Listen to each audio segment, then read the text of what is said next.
he founded a nation. Millions followed him with faith, hope, and a belief in a better future. Muhammad Ali Jinnah, revered as Quaid-e-Azam, or the Great Leader, wasn't just a political figure. He was the very backbone of a dream that became the nation of Pakistan. Through tireless battles fought with words, law, and sheer determination, he carved out a homeland where Muslims could live with dignity, freedom, and identity.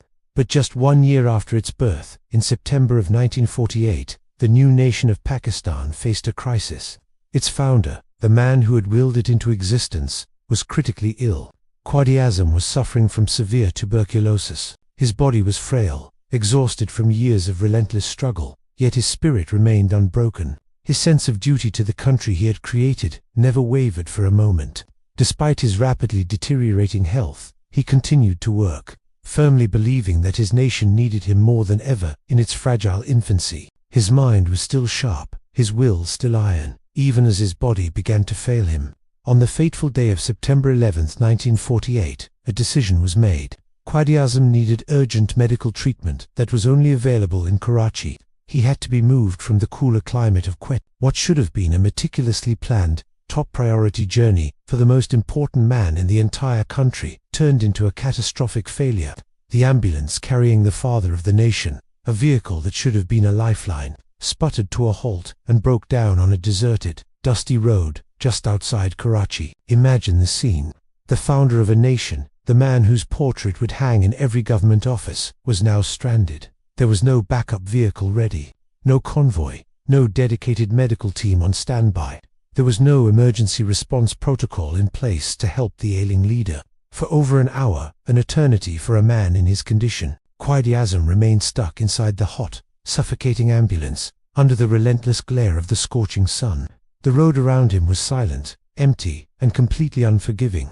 Think about the cruel irony of that moment. The man who had moved millions with his voice, who had commanded the attention of empires, now lay helpless, his own calls for aid lost in the desolate landscape. He was waiting for assistance that simply never arrived in time. No doctors rushed to the scene. No sense of urgency was displayed by those responsible for his care. All that surrounded him was silence, oppressive heat, and a shocking level of neglect.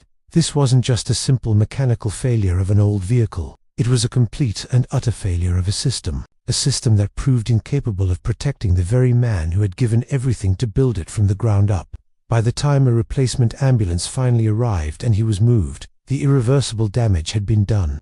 The delay, the heat, the stress, it was all too much for his weakened body to endure. Quaid-e-Azam's condition worsened dramatically during that agonizing wait, and he never recovered from the ordeal of that final journey. Just hours later, on September 12, 1948, Pakistan lost its founder. The nation was plunged into mourning.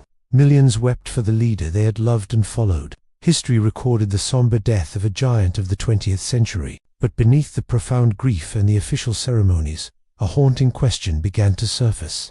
A question that still echoes through the corridors of history, largely unanswered to this day.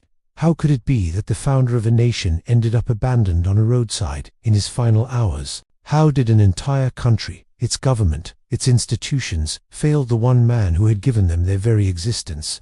Was it incompetence? Was it a conspiracy? Or was it something even more troubling, simple, tragic, and unforgivable oversight? This story isn't just a sad chapter from a history book that we read and forget. It is a powerful and sobering lesson, a lesson about responsibility, about leadership, and about the dangers of neglect. It teaches us that nations are not only destroyed by external enemies, they are weakened, they crumble from within.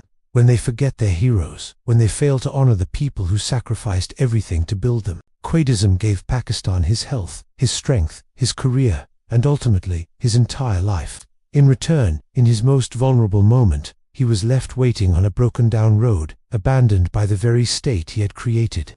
This is a moment in history that we must never, ever forget. Because history doesn't just remember what we achieve or the monuments we build. It also judges us by how we treat those who made our achievements possible.